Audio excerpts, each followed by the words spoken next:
Emil. It's Emil Guillermo. Emil Amok to you. Welcome to my takeout, my Emil Amok's takeout. My takes on all things considerable. Find us on YouTube, find us on Facebook, find us. It's kind of a secret because we don't really market it, but we're out there. And I was saying, should we go on Thanksgiving yesterday? And I said, no, Thanksgiving, let people enjoy their turkey, the turkey of their choice, be it tofu or seitan or whatever it is. Let them have their meal, and we'll have a meal on Friday. And here we are. And then I talked to my cohort, Professor Dan. He said, yeah, let's go on today. So we're going to have Professor Dan come here and talk about the news. Lots of news. There are lots of news things we need to discuss. Like, have you mentioned the term third world mentioned at the White House? I mean, like, that's a change. That's a shift. Please note, we'll have Professor Dan here to talk about it. But I do want to talk about Thanksgiving. It's been a tough Thanksgiving for me and my family because we were up, our face was up against gratefulness and gratitude. You know, sometimes, Thanksgiving is just an eating holiday. Wear your best expand waist pants and, go to it.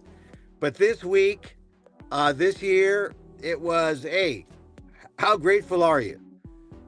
Give me a there but for fortune moment, right? This is a lot of gratitude here, a lot to be grateful for because, what kind of things can happen that make you think that? Some weird, not weird, but just bad situation that makes you say, we rally, we come together as family. So we had that kind of moment. It happens when someone gets sick or ill or someone's in the hospital. We had that twofold in my group, in my family. And it was a tough Thanksgiving Eve. On top of the National Guard shooting, right? Tough Thanksgiving, family getting together at the hospital with hospital calls, one to San Francisco, one to Vegas. We have a family member who went through two brain surgeries, two brain surgeries, and looks like he's going to pull through. So thank goodness for that. And then we had a close family member struggling, not intubated, but struggling. We're sending prayers. He continues to be in ICU, and we just hope for the best. What can you do? In the meantime, it's a gift that on Thanksgiving weekend, you see firsthand exactly what you have to be grateful for.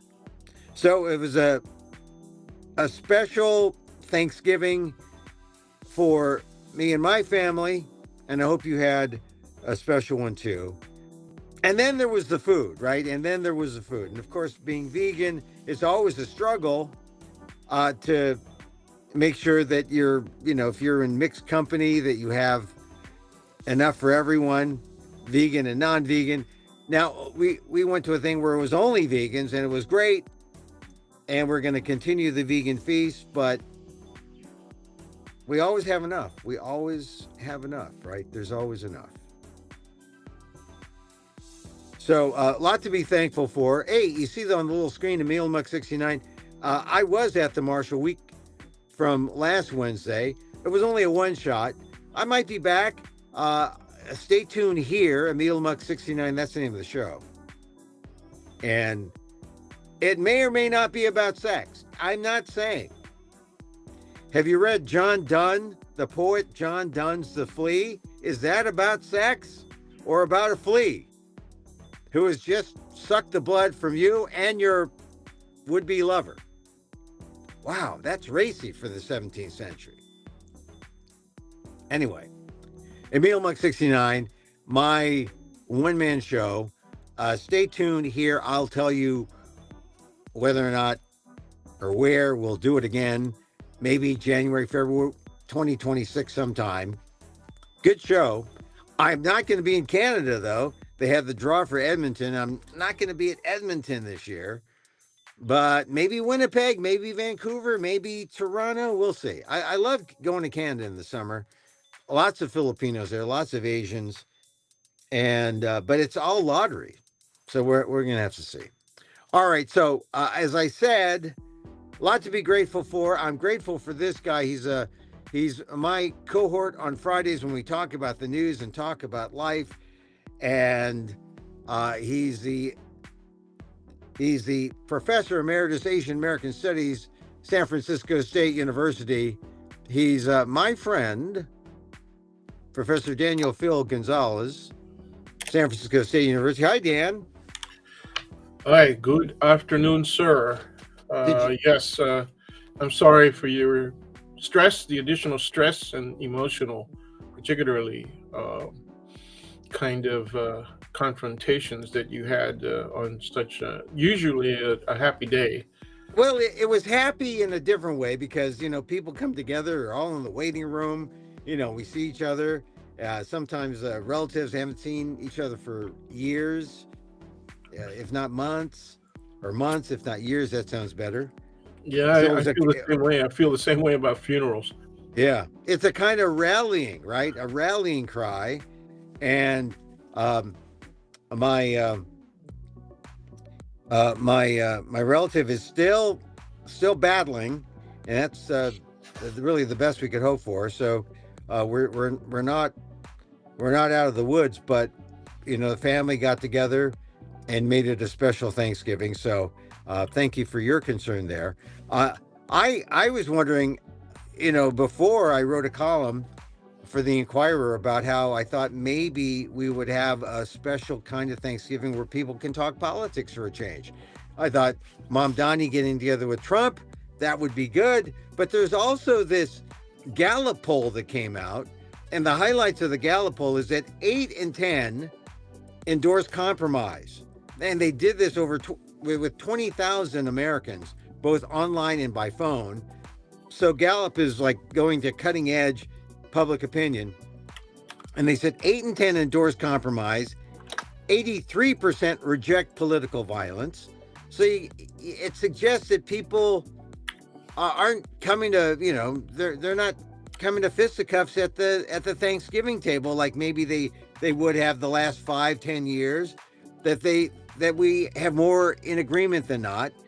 And then 84% say the U.S. benefits from having a mix of cultures. 84, that's a vast majority. I mean, if MAGA is all anti-woke and anti-diversity, 84% in the U.S. say the country benefits from a mix of cultures. And the final headline here, the public is split, that's 50-50 on whether cultural change is happening too fast. So that may be the speed of which things happen. People disagree with somewhat, but it's still a coin flip. The vast majority say, hey, the U.S. benefits from having a mix of cultures, 84%. So this is this new Gallup survey, 20,000 U.S. adults conducted July 7th to August 25th, part of a 5-year project by the Kettering Foundation and Gallup Democracy for All. So what do you think? I mean, was it, I know that you sometimes have contentious Thanksgiving meals. Was it less contentious this year? Oh, Dan just went away. Let's see. Are you there? All right, there, Dan. Was it less contentious this year? What do you think? Yeah, well, I missed your last question, so could you repeat that, please? Well, I was just saying how, people, because of Mamdani and Trump getting together, and because of this poll, I was hoping that maybe Thanksgiving this year would be less contentious and people could talk. And did you have a very more civil conversation? We did have a very civil conversation. However, many people committed to having more confrontational maybe confrontational conversations in the future. I had 2 people say, yeah, I'm looking forward But I said, well, why don't we talk to each other afterwards? During the long weekend, and people said, yeah, looking forward to it. So I think, they're not poll watchers. Most of the people in the family are not poll watchers, and the younger members of the family are really affected, by social media.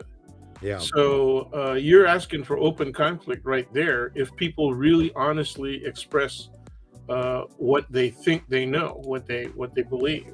Yeah, but when you say they're not poll watchers, so they may not have seen this poll, but this is a 20,000 U.S. adult poll taken over the web and mail, multimodal survey, and they even broke it down by age. Like in terms of leaders should compromise, they had an 18, 20 to 29, 77% said yeah. 50 to 64.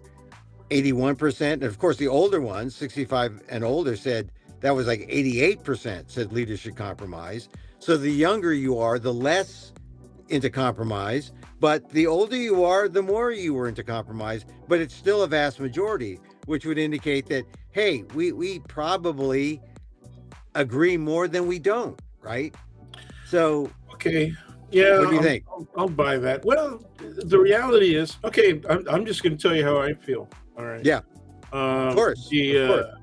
Well, you frame the question in terms of the poll, the results of the poll, but I have been very critical consistently over the last 50, almost 60 years now of the Democrats, because they've been willing to compromise, but they compromise too far towards what they call the middle.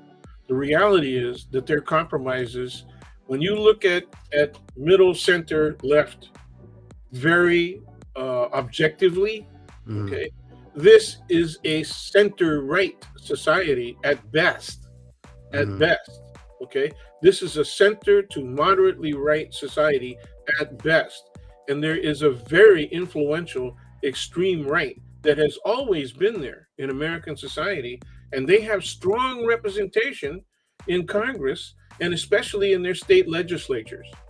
So the Democrats have been very weak in terms of their response to that reality, very weak. And that's how we get a genocide, whether or not you want to call it genocide, in Gaza, whatever the murders of tens of thousands of people, the majority of whom are children, right? And the constant murders and taking of land in the West Bank, okay? I don't care if you call it genocide or not. That is obviously inhumane, amoral, right? Unethical, murderous treatment. And it needs to be punished, not compromised with. That needs to be punished, okay? The Russians need to be punished. And the Democrats do not take positions that strongly. They allow the right. They bring so-called middle or centrist individuals representing the Jewish community, Jewish American community, on their shows, especially on the main networks, right? The antenna shows, as well as MS Now, and CNN, and they conflate, right, criticism of Israel's inhumane actions, illegal actions, right, criminal actions, with being what? If you criticize that, you're being what? Anti-Semitic? Yeah. See, look, I understand what you're saying, and you're right. You've been very critical of the Democrats, but I'm saying in terms of a public opinion poll of what people are saying, and we know that politicians are very sensitive to what people are saying. I mean, this poll that from Gallup is really, I think it shows that maybe the politicians ought to listen to these people, because in terms of the question of whether leaders should compromise, it's pretty clear from 18 to 29, a little less so, 77%, but 50 to 65 is 81 to 88%. Say, hey, there shouldn't be gridlock on these matters. There should be more agreement. Those are two different things. Those are two different things. You're saying there shouldn't be gridlock. I agree. Okay, I agree. It's just that if you're going to compromise, you have to take stronger positions so that the place where you make your compromise, right, All right. actually improve circumstances for the people who are suffering and the people who are at risk. Okay, so Right. now I know we're going to get into it, right? The Mhm. shooting of the National Guardsman Yeah. by an Afghan asylee, right, Yeah. is now being used by the right, by the Republican Party, and by the White Right. House itself, right, Right.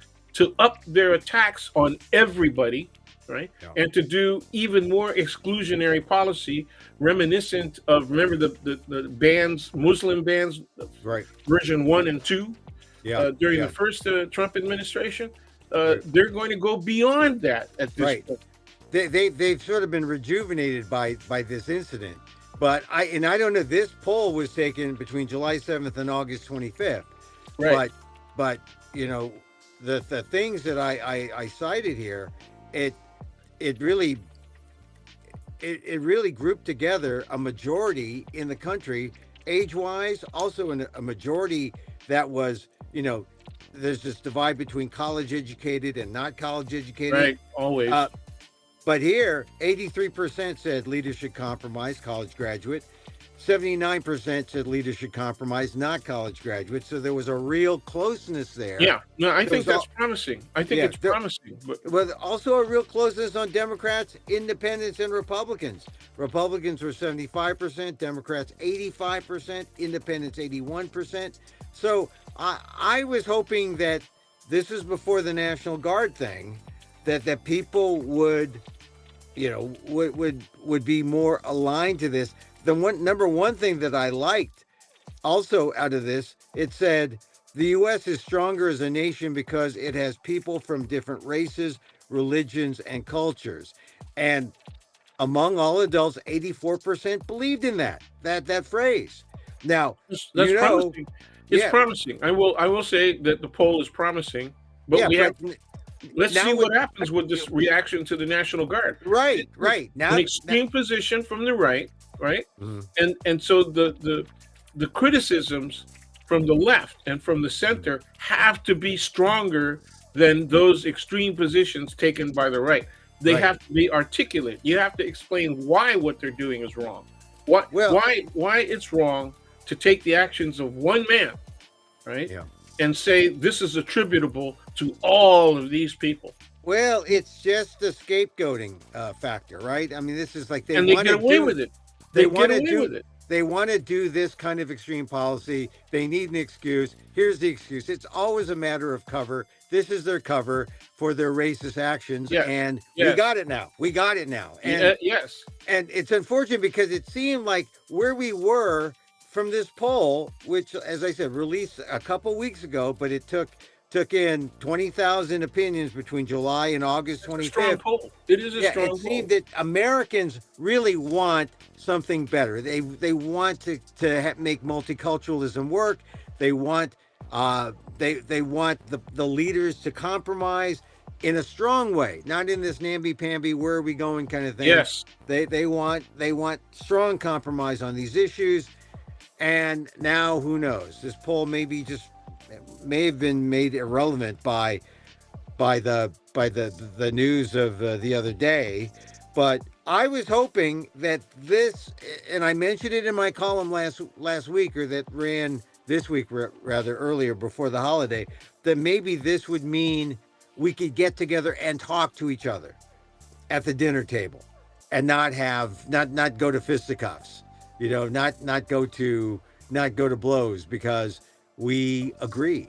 Yeah. That was hope, but I guess now it's Well, really see the people within our extended family that would have the kind of attitude that might result in tempers flaring, right? Are out of state, and they have been out of state for a while. yeah. And the interesting thing is, two of them are out of state because they have connections with national security, government.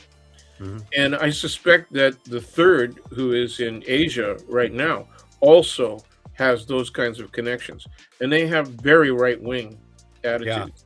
Well, that's the thing. These polls are just snapshots of the general population.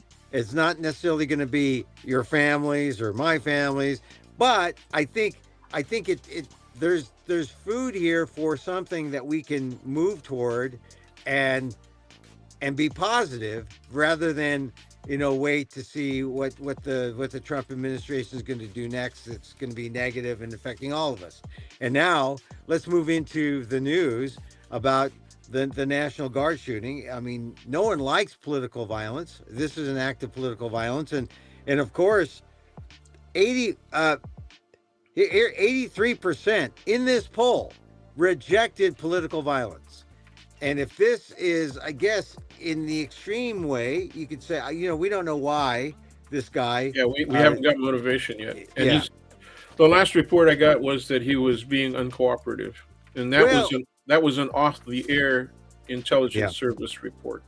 Well, one of the things that is kind of interesting is he was an Afghan operative for the CIA For 10 years. Yeah, and you remember when they were evacuating these operatives, they were saying, "Hey, what are we going to do with the Afghans who helped us, who were valuable?" That's right. And people pointed out to me, well, the Afghans were involved in a civil war before we got there, and who knows what kind of Afghan you got, right? It's not the politics of but that of rationale was used to just say, let's not bring them in at all.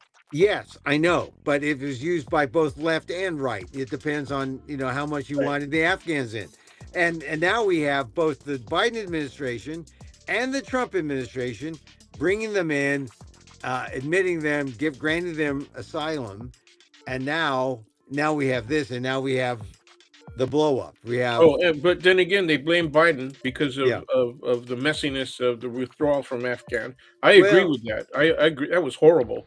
And I thought it was really stupid to make that kind of commitment over years with our military, and then not try and preserve some sense of order there without the Taliban completely taking over. That was bad. I agree, but you have to admit also the way the first Trump administration left, it was not ideal either. Oh, well, he was the guy who set the date and time. Yeah. And I thought it was stupid for Biden to listen to that. Why would you do that? Remember all of the criticism against Obama? Yeah. Because he said, okay, it's red line, Syria. Okay. Yeah. If we don't take care of that, right, we gotta do some kind of military action. Didn't do it. Okay? I mean, the thing that gets me is that there's a lot of blame on both sides, but for Trump to come back and blame totally Biden, the setup, I mean, Biden came up with the weak punch, but the setup and the premise was established by Trump. Yes. On departure. Yes. And he did not want to help and make Biden look good. So you can blame a lot of what has happened on Trump for not being equanimous and not thinking about the United States. This man applied for to be an asylee during the end, right in the end of the Biden administration. But he was actually given asylee status. He's given asylum officially during the Trump administration earlier this year. Yeah. You don't know exactly what it was that was in this guy, the shooter's head. He lived in Washington. He drove to D.C. We're gonna have to see. That's a hell of a drive. Well, I've one of the longest drives you can make. Right? Well, I've driven from California to DC several times, and I know it's a long drive. And he had a lot to think about, and he did it. So I don't, we're gonna see how the investigation. The reason I see it is, did you see Trump's cuckoo response? I saw it. He's just, he's just a permanent. And to all people coming in. I mean, I think, what it reminded me of is it was like the Rescission Act of 46, right? Because the Afghans fought side by side. The anti-Filipino veteran Rescission Act. Yeah, right. Well, we know. We have to be clear to the audience, Right. The Filipinos who were called to serve and promised benefits and promised pay, Right. They answered FDR's call, and then And and they the choice of citizenship as well, if they right, wanted citizenship, money, the whole U.S. thing, benefits, and they fought side by side. That's the key phrase, side by side. And then later in '46, Truman Yeah, said, it was "No, actually better than that. A lot of times, it was the Filipinos who saved American lives, right, and American veterans were very thankful for that. I grew up in that environment right." when the It's a, veterans would ask, and if I said Filipino, they would speak very highly yeah, of their relationship to Filipinos, and a lot of the officers brought their messmen, and valets yeah, with them back to upper middle class and upper class social environments yeah, as employees for their families and their right. businesses. Yeah, and so, but it's not. So it's not necessarily synonymous what happened in the Philippines and what happened with Afghanistan. Although a little bit. I mean, Yeah, the side uh, by side thing yeah, with the CIA yeah. in Afghanistan, that's important. And now we're like pulling the rug under. But now it's not just the Afghanistans because or Yeah, the are you Afghans. gonna do the list? Yeah, I mean the list, the other countries announced by the U.S. Citizenship and Immigration Services that they're going to put a halt. It's 19 countries will Yep. undergo a full-scale, rigorous re-examination, and it includes Afghanistan, Chad, the Republic of Congo, Equatorial Guinea, Eritrea, Haiti, Iran, Libya, Somalia, Sudan, Yemen, Burundi, Cuba, Sierra Leone, Togo, Turkmenistan, Venezuela, as well as Laos and Burma, the two Asian countries. So this is an overreaction, I would say. Oh yeah, a little, Yeah, I mean, a little. I don't mean to be so understated, but I don't want to sound like Uh, I have a bias here. there, A little bit of an uh, overreaction. I All the want to point out as well the use of Mr. Trump's use, the White House use, and also some Republicans' Mhm, use of the term third world. They've revived the use of the term third world. The mhm, interesting thing about that is that the term third world was developed from the left, right, mhm, during the Cold War. right, In other words, post World War II. And it was used again from the left as a definition of the relationship between the third world countries that were developing, quote, non-aligned, unquote, countries. Okay, mhm, first world was colonial, imperial, capitalist right, countries. Okay, second world was so people always say Soviet, right? yeah, And yeah, so that means that they're referring to the Soviet as a Russian empire, and it was more than that. The second world also included China. China was developing. China PRC was established in 1949. That yeah. was only But the first world again was the industrial nations, capitalist capitals, right? imperial nations. Yes, And so yes. the second world were like not quite Socialist, there, not socialist, quite there. social. Social, They're socialist nations. yeah. So and then the third world were the underdeveloped, right? That's correct. People used to call the term underdeveloped. Sounded like somebody that needed a teenage bra. Right, right. But it was they're actually poor countries, and But underdeveloped was used. Then they changed that almost immediately to developing, right? So developing, it went right. from poor to underdeveloped to developing. Now, I remember in my social studies class in seventh grade, we talked about Africa. We Thanks, talked. thanks for aging me, man. Wait a minute.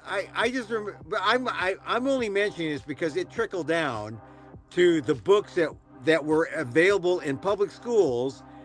When you wanted to talk about Africa in seventh and eighth grade, right? How did Yeah, they yeah. talk about them? Uh huh. They talked about them as the underdeveloped third world countries, That's right. even then. Yeah. But now suddenly, right? Not suddenly, but accurately, people say, well, wait a minute. Oh, why do we have to have this bias in the language? They're not third world, Right. Right. in this negative sense. But I know that I have sometimes used third world as a phrase just to lump all these people, all these countries in in one under one umbrella because for convenience, but it's not accurate, and so you can't use third world. So now you're upset It's because back. Yeah. it's back. And who's using third world? Who are they reporting third world? Well, No, all the you have to first do is group of quote the Trump. people that I saw using third world, sometimes it comes from the left, okay? Yeah. But on the left, there's been discussion at the intellectual academic level about the fourth world, okay? What's the fourth world? It's my formerly neighborhood? developing countries that are now have the choice to practice capitalist enterprise or socialist enterprise or something in between. Okay, so that's changed a lot. I mean, Well, wait a minute. are you going to consider? Are you going to consider China third world? It was Well, third world in 1949. Yeah. Okay? Well, that's It what I ain't mean. third world now, China. and it What ain't, is? it's not even fourth world. It's a really, is it? I don't know. It's Is a it? kind of hybrid. China's a hybrid. Yeah. They used to play around with this phrase "one country, two systems" when they had Hong Kong. Sure. It's like Yeah. it's capitalism and communism and the party. Well, And they called it. They didn't want to call it capitalism. They said that there was the development of a petit bourgeois. Right, of course. You got to blame them. Got to blame them. The little bourgeois, the little, the little capitalist, not the grande, not the grande bourgeois. The grande the bourgeois. petit bourgeois, like the billionaires that run what the equivalent of Amazon and Oh, those guys they're Americans. Yeah. They're Americans. They're Americans. No, man. Shanghai is U.S. Shanghai is a U.S. what territory now? What? No, well, I don't know. Well, listen, it looks better than Vegas, and it's more real than Vegas. It is. Well, all right. So we have this issue now. We got the National Guard situation. We got Trump overreacting. What should people do? I mean, because a lot of people, like, if you say the opinion of people in the poll is okay, political violence bad. We're against it. We're also for compromise. Is Trump's reaction an overreaction, or should he be seeking a more sane approach? I mean, because we're going almost full tilt back to travel ban and scapegoating, and soon we're gonna have people put in camps. Well, That's what it sounds like. It's worse because the Supreme Court is allowing the National Guard, the use of the National Guard in the way that Trump intends, and so even though there's a pending case, right, and it could go, but the Supreme Court is doing exactly what's very predictable. If they can in any way, right, benefit this concept of the unitary president, right? That this guy's got all the power, and it's rightfully so, regardless of the obvious, Madisonian democracy, right? Madison, the three chapter, three branch system, right? They're predictable. They're predictable. Madison, by the way, shortest president ever in U.S. history. You mean we're talking in terms of height? Yeah. He was 10 amendments long, but only 5'4", 64 inches. Yeah. James Madison. Well, that's why he won a lot of races. Yeah, I guess, but he was quick. He was quick. He could give Paul Revere a run for his money, man. Madison was quick. He was 5'4", but McKinley was 5'7", so he was short too. Yeah, and he was also short-lived. He was short. Oh yeah, that's true. All right, so back to the what kind of response would be the reasonable one for Trump if this whole thing? I mean, he wants man. He wanted to cut. Here we go. This is an exercise, right? Well, no. He wants fantasy land, right? He wants to permanently cut, immigration. The use of the word permanent, right? Oh, I don't know if I can make it permanent. I want it permanent. I mean, this is almost like we're going back to the 1920s. We shouldn't be asking what Trump should do. We should be asking what the general public should do, and what their representatives in Congress should do, what their representatives in their state legislatures should do, because Trump is going to do Trump. Okay, so he has to be forced, right? And the only way that's going to happen is if there's massive response from the general public, and that results in some kind of favorable restrictions, right, on Trump's actions by Congress. Now, Yeah. let's get real. Is that likely to happen? Not without Marjorie Taylor Greene. Not with, you We need need Marjorie Taylor Greene to push him there. we need No, Marge. I She presses more than her weight, man. I mean, I know. you know, I think if you dumped on her, you got to say, well, whoa, no, I would not want to do that. I would not want to she's insult her, in yeah, any way, any place, any form. And yeah. she actually sounds rational at this point. Now she That's does. what- Now she does. so you got to go, well, what was all that other stuff? And the answer is that was Showtime. That was Showtime. That was performative. And now Dancing she's with the real. Stars. Now Dancing she's with real, the Stars. and That's she can it. afford to be real. She's extremely popular in her home. So then the question is, why? What did she say? She said, I want to avoid my party, and my constituents suffering from an ugly primary conflict, right? Yeah. I think really what she was driven by was these threats are real, okay? The Yeah. threats against all of us are real, and we have to worry about our families and the way this is going to affect them. And Well, so her I family, expect, yeah, her families don't include, Afghan families who are going to bear the yeah, brunt. yeah, Her families don't include Asian families who are going to, bear the brunt of everyone's ire because it's Trump all says, predictable. yeah. It's all predictable, right? And Well, that's why. How are they going to stop it unless there's this, public opinion, like the public opinion. I mean, I think the public opinion that we were talking about in that Gallup poll changes somewhat because of the National Guard. sure, But if sure. it holds But are we steady, talking? Are we talking 15%, 20% shift, or maybe only about a 10% shift? yeah, it might be the lesser number because I think people really do believe in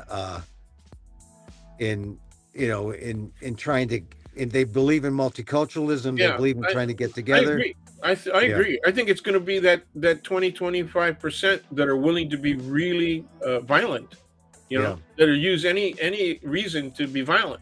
That's my concern. My concern now is there's going to be more than just lone wolves. There might be a lot of lone wolves, and Yeah. a lot of those people. What did they do when they were after Chinese because of the Chinese flu, right? Because Yeah. of COVID, right? Yeah. What did they do? They started attacking all the Asians.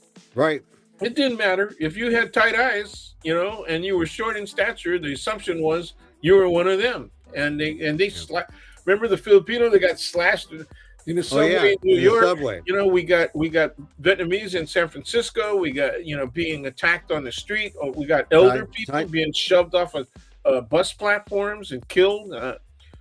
That's in San Francisco, right? Where the population of those kinds of violent criminals is very low, Right. and it occurred here. The Thai man killed on the streets of San Francisco. No, this is serious, and I think we gotta think about this. Breaking news: Trump is said to have spoken with Venezuela's leader amid U.S. military threats.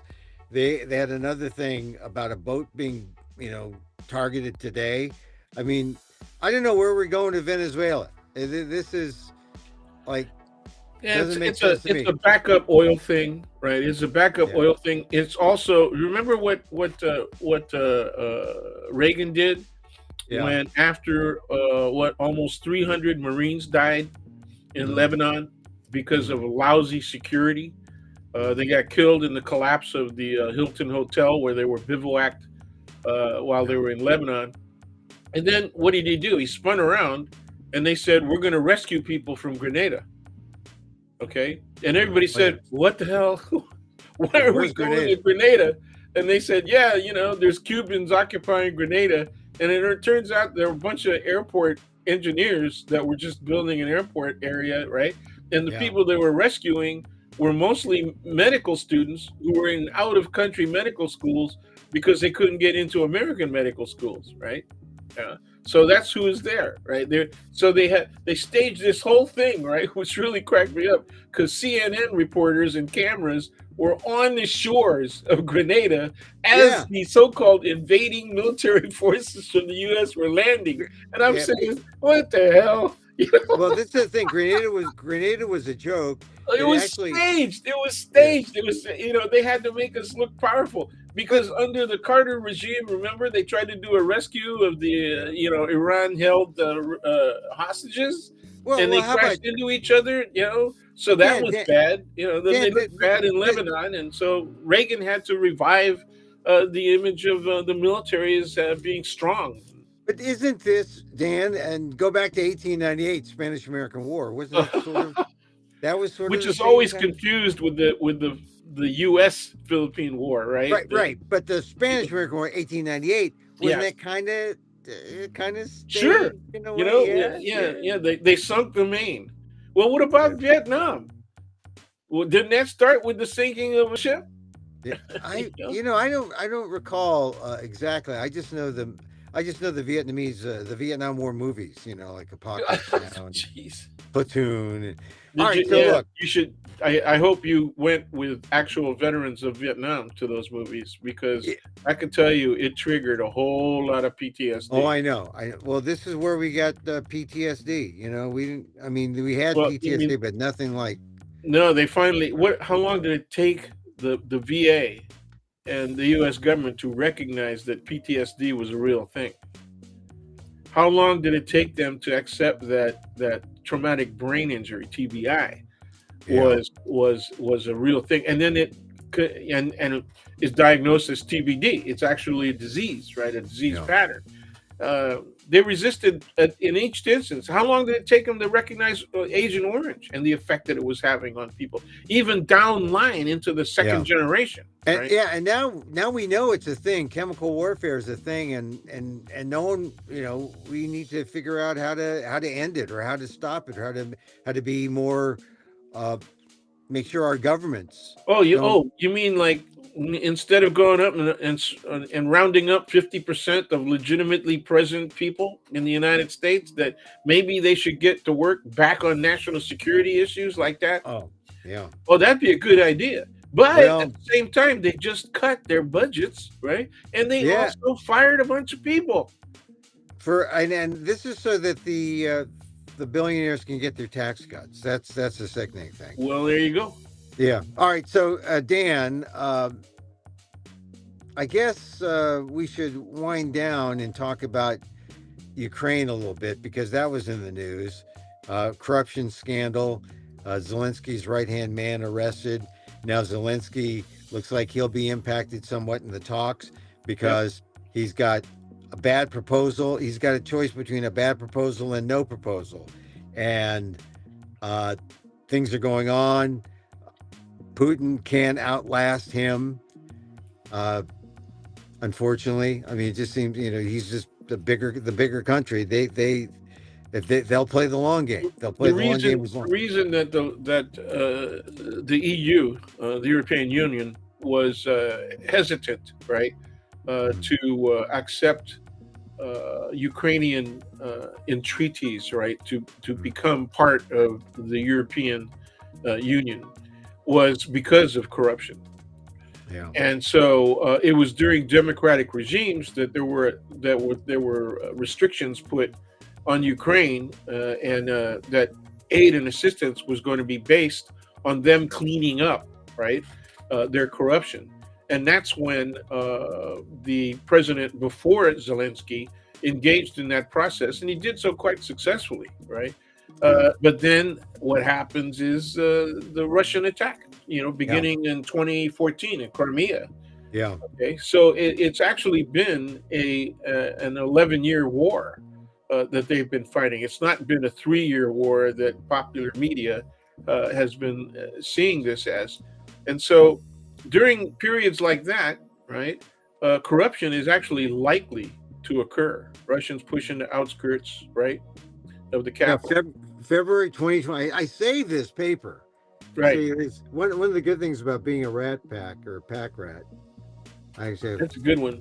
yeah, that's a good one. Warn Ukraine. I mean, I keep that up there as a reminder that everyone thought at the time, oh, this is going to be over quick. Get out your Ukrainian flags. This is going to be over quick. Not over quick. No, the average age now of the people fighting on the lines, in uniform is around 40 years old. Oh, So they got to go up. it's bad. No, the only cure for this is send them the missiles. Give them the longer range pats, And then we'll have something to be thankful for. yeah, well, they've already done a couple of hits into their territory that were pretty good, but they need to really get to the Russian intermediate and long range missile stations, and a lot of them are mobile.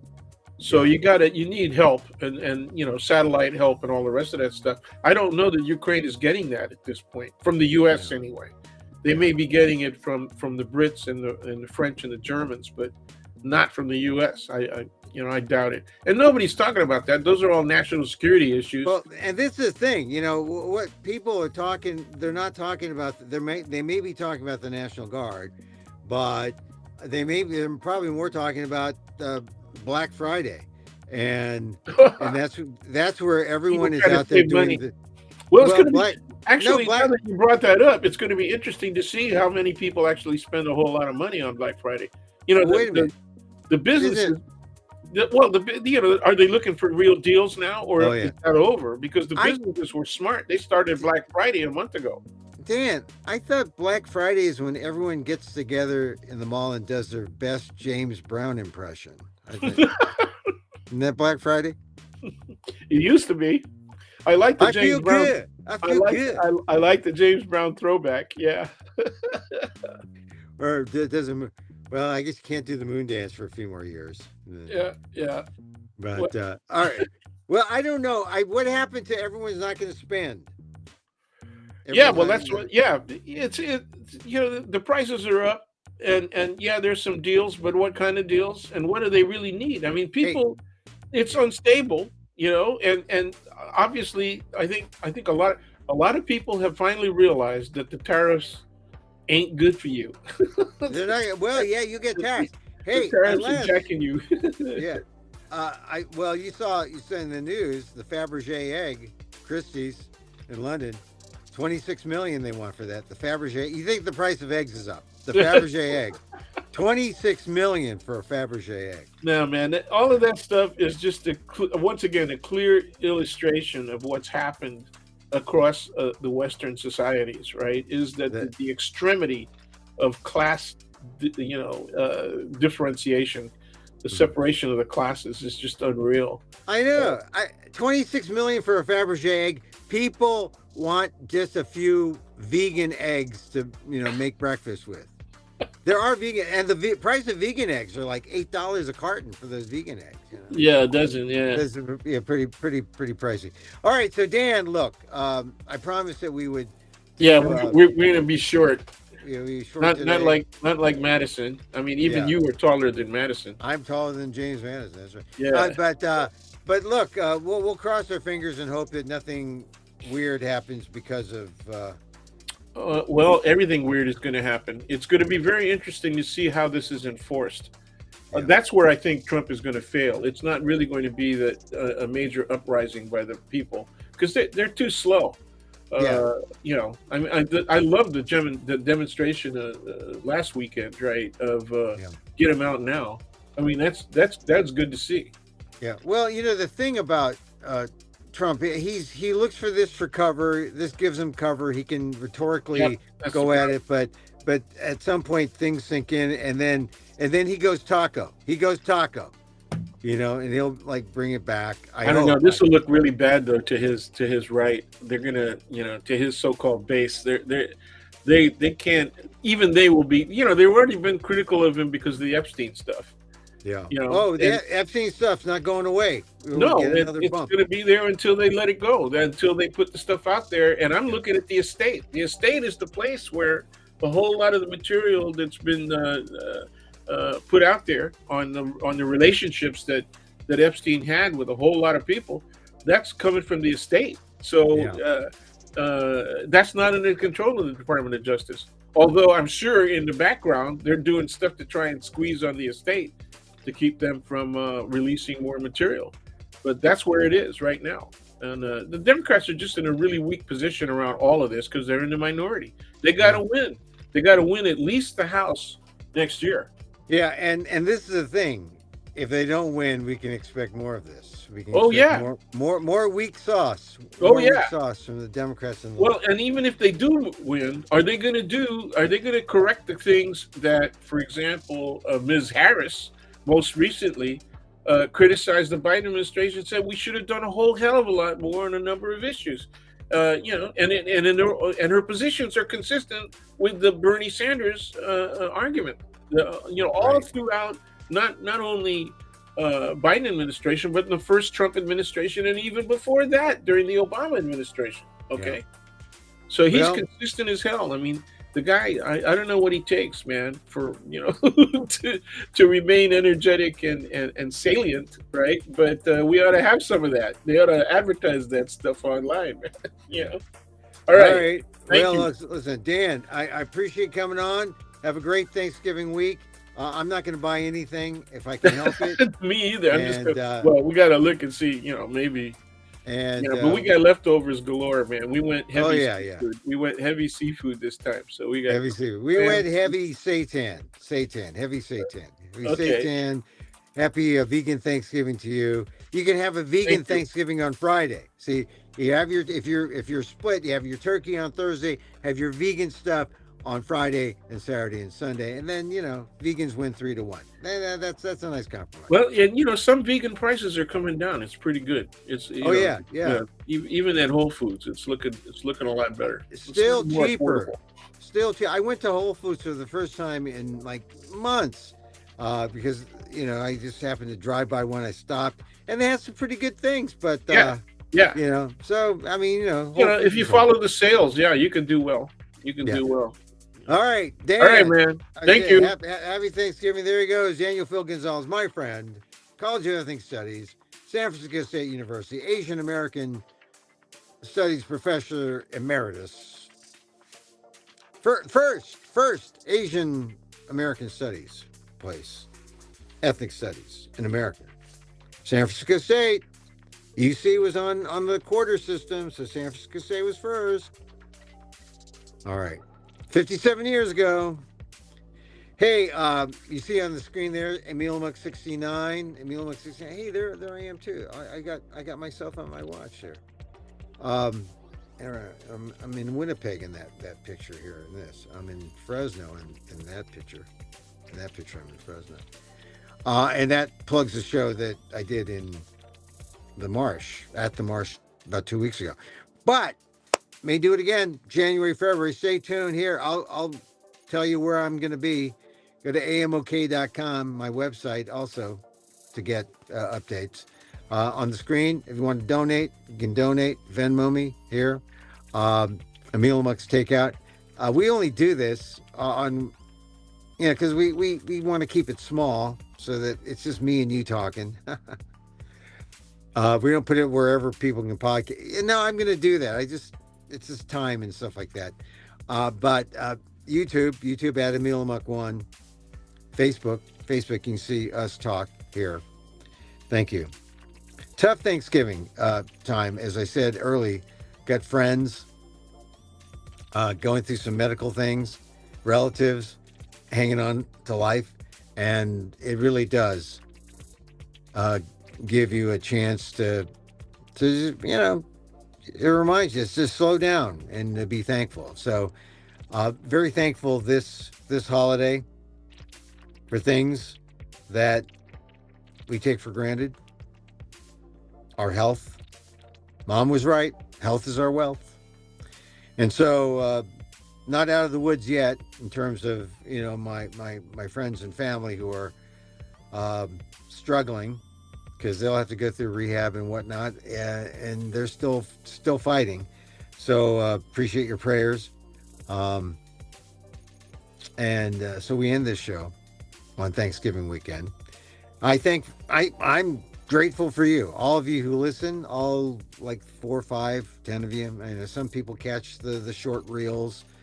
More people catch short, 50 seconds of Emil Muck with Dan. That's plenty. I mean, You want to listen to the entire 54 minutes? I mean, yeah, that's up to you. But, it's an enlightening 54 minutes.